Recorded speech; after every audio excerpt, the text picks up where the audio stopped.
Dans cette vidéo, nous allons vous présenter nos templates Power BI configurés pour Odoo.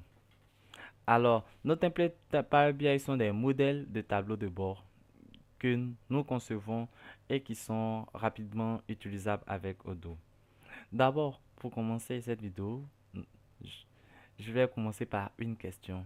Allez, dites-moi, combien de personnes n'ont pas été frustrées par la pauvreté en griffe au niveau graphique des représentations de données sur Odoo?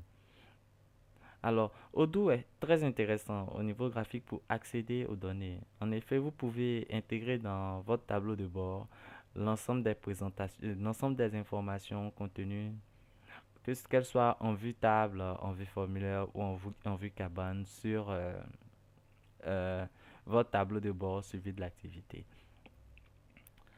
Cependant, en outre, il est possible, lorsqu'elles sont sous une vue graphique, d'avoir accès aux informations sous forme de pivot table, qui est un tableau croisé dynamique dans lequel on peut faire des regroupements ou des filtres, sous forme de vue diagramme empilé ou non empilé, ensuite sous forme de vue courbe ou de diagramme en camembert,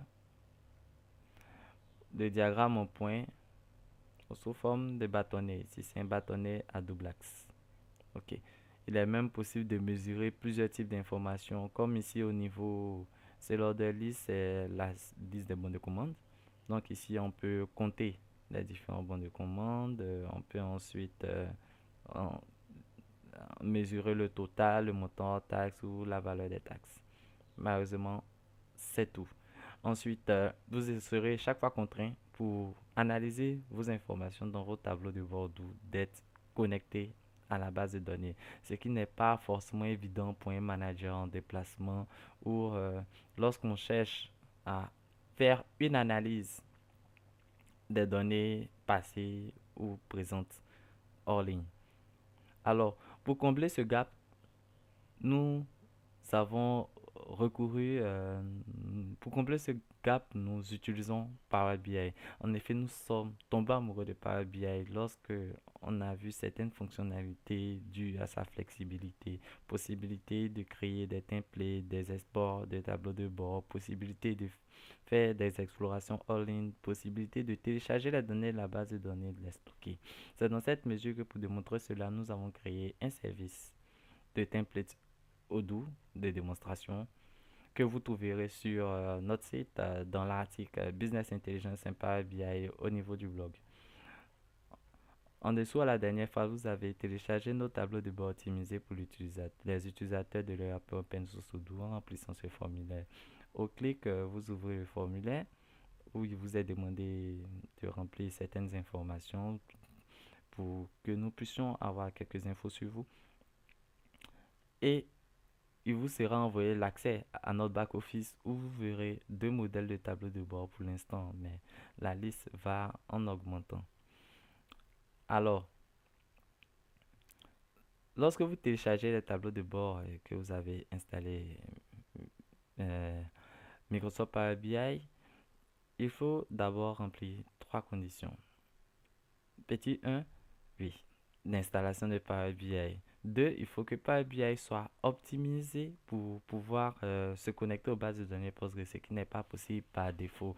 Pour cela, il faut une petite manip, une configuration, et télécharger les drivers. Ce sont les drivers NoSQL, c'est ça, les drivers NoSQL pour créer cette compatibilité. Troisième point, il faut que Power BI puisse se connecter à votre serveur de base de données PostgreSQL. Là, c'est une configuration du serveur de base de données pour permettre les connexions extérieures. Et enfin, vous devez vous connecter à partir d'un utilisateur de la base de données Postgres.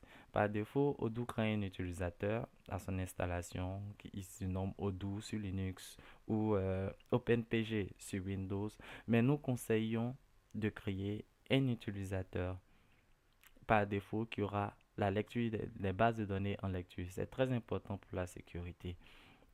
Alors, vous ouvrez votre template et là, il vous est demandé l'IP du serveur de base de données et le nom de la base de données sur laquelle vous souhaitez vous connecter. Alors ici, j'utilise le template invoice analysis qui est une analyse de la facturation tant au niveau ligne de facture que client. Donc pour cela, je vais utiliser une petite base de données en local dont l'IP est 192.168.1.11.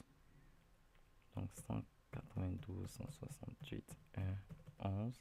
Le nom de la base de données c'est Informatica en majuscule. Faites attention car les bases de données Postgres sont plutôt sensibles à la casse. Donc, vous récupérez le nom de la base de données telle que elle est inscrite dans le système de la base de données Postgres. Donc là, maintenant, je charge.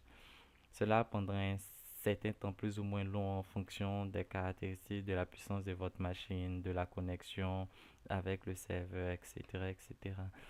Mais en termes de volumétrie, je pense que c'est assez intéressant. Ok, là, il est en train d'évaluer. Il évalue l'ensemble des requêtes. Ensuite, il se connectera et se mettra à télécharger les différentes informations. Ok. Alors, donc, je disais, l'intérêt avec Power BI, c'est que vous aurez accès à une multitude de visualisations qui sont en fait les différentes possibilités, les différents indicateurs graphiques que vous pourrez utiliser. Il faut rappeler aussi que au niveau de Power BI, cette fonctionnalité de visualisation est extensive car le code de l'ensemble des visualisations est disponible en open source. Oui, je pense parce que le code source est disponible sur GitHub.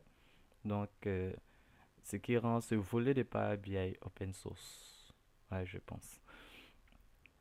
Alors, donc, une fois connecté à la base de données, vous pourrez naviguer à travers les informations qui ont été téléchargées, qui sont les informations du moment, mais vous pourrez aussi faire des analyses vers le passé et en fonction des capacités de votre tableau de bord, vous pourrez même faire des projections, des prévisions. Il faut rappeler que Microsoft Power BI permet de modifier ou bien de créer des calculs. C'est le volet transformation, il permet de créer des calculs, enfin de modifier les valeurs déjà téléchargées, sans pour autant, comment je dirais-je même, les modifier, les modifier. Alors, donc, ce tableau de bord qui est l'analyse des lignes de vente permet de faire une analyse des différentes lignes de vente. Vous pourriez même effectuer des tris des lignes qui ne vous intéressent pas. Voilà, en cliquant dessus, afin d'avoir une analyse précise des informations qui vous intéressent.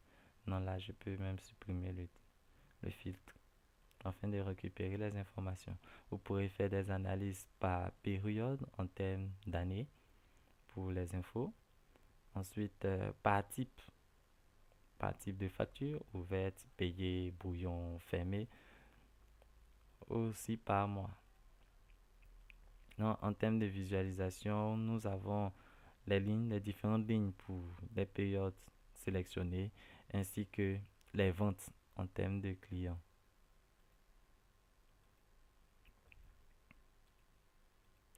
Le second tableau de bord que nous avons offert permet cette fois-ci une analyse de CRM. Alors, vous avez par période, c'est-à-dire par année et ou par mois, la possibilité de faire l'analyse par truc par commercial des pistes, du volume de pistes, du volume d'opportunités, de la valeur financière des opportunités, et un récapitulatif global. Un récapitulatif global. Donc, vous aurez aussi au niveau de l'intitulé des lignes de devis pour savoir un peu quels sont les devis envoyés, cela organisé par ordre de revenu. Il faut rappeler pour le dernier point que les templates sont utilisables uniquement pour les bases de données qui auront simultanément installé euh, le CRM, le module de CRM vente de Odoo, le module de comptabilité, le module de gestion des achats et le module de gestion des entrepôts. Alors, testez nos templates et faites-nous des retours, des critiques pour qu'on puisse les améliorer afin d'améliorer la qualité des templates gratuits disponibles. Ensuite, n'hésitez pas à nous faire des requêtes. Nous verrons dans quelle mesure pouvoir les satisfaire afin d'améliorer le service gratuit. Nous vous remercions et vous attendons vos retours.